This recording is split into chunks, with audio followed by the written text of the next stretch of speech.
JD, great to see you. Markella, Megan, how are you guys doing? Yeah? We're good, Hrishi. How are you? Good. JD, you had Fiona Apple in the soundtrack to the last season. So cool. And now you have Rufus Wainwright and another remarkable singer doing a track for you. Tell me about the songs and also Bear McCreary's score.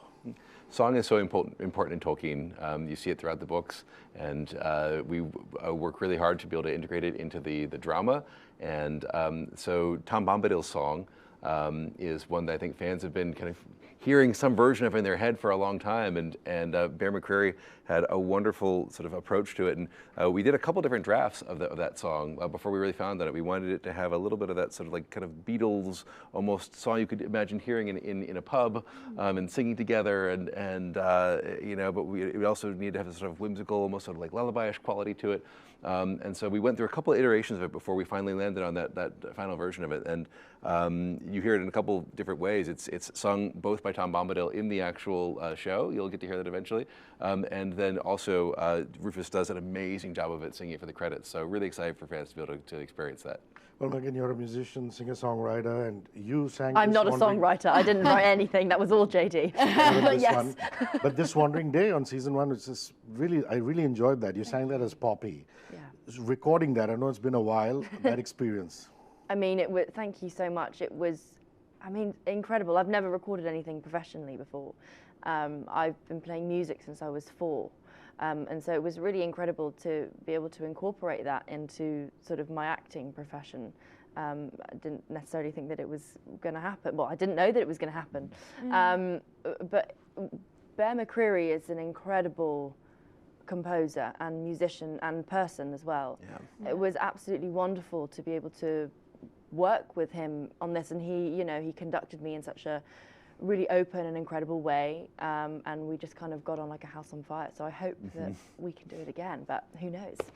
Well, Elanor was one of the most loved characters in season 1, and so many people in India went, whoa, who's this girl? And now, before season 2's release, you're a bona fide star. How much of your career success would you attribute to Lord of the Rings, Rings of Power?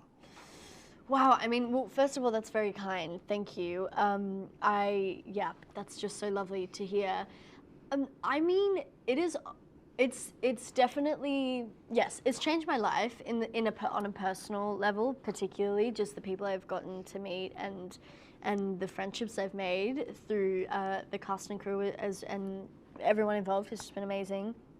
And then I would say, yes, as a result, it's opened some doors for sure professionally, and I just think I'm grateful that I'm able to be a part of a project with a team that really cares about the story they're telling, and it's definitely inspired me to keep that in mind whenever I'm with other projects as well. And I'll just butt in to say both these young women are so talented, and you know, we're so grateful for the exposure this has given the world to their talents, and you know, are super excited to see how their careers continue to develop.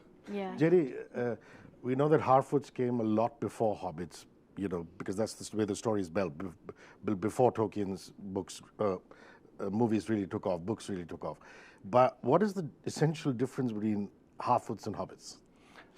Well, in some ways, Hobbits are a conglomeration of 3 different branches of halflingdom. There's Harfoots, Stores, and Fallowhides. Harfoots, in some ways, are like, each of them have had relationships with different parts of the world in Middle Earth in the Elder Days, with sort of dwarves and elves and men, and they all kind of come together to form the Hobbits of the Third Age that we know and love in Frodo and Samwise Gamgee and Merry and Pippin and the rest, and Bilbo.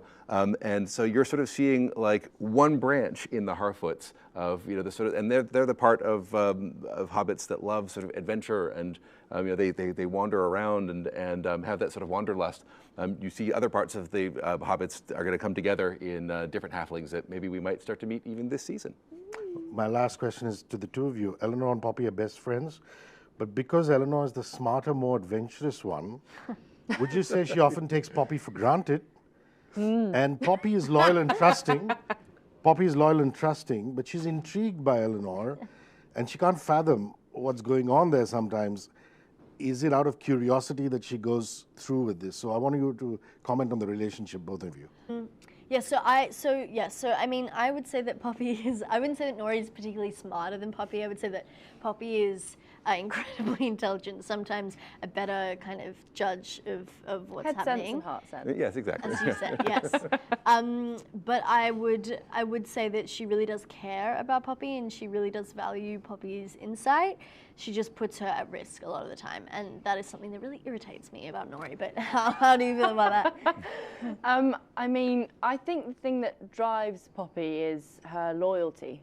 And you know, she places home and belonging in not a physical place, because the Harfoots don't hugely have one, especially Poppy. She's lost so much, but she places it in beings around her, and one of those beings, the main being, really is Nori.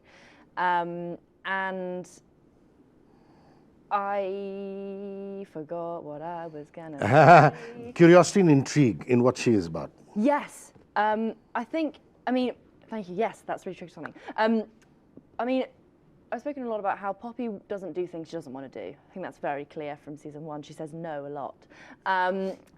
But actually, I think the great thing is that Nori drives her and helps push her forward. And she also really helps with her growth. And I think that's the incredible thing about friendship and sort of challenging each other. Yeah. And I think that's something that really helps propel Poppy forward. Yeah. Nori can be very convincing. Very convincing, You know. as we've seen. Kind of difficult to and we will say no. keep seeing. Yeah. But yeah. That's lovely. Thank you very much, you guys. Thank you. Thank you. 94.3 Radio 1.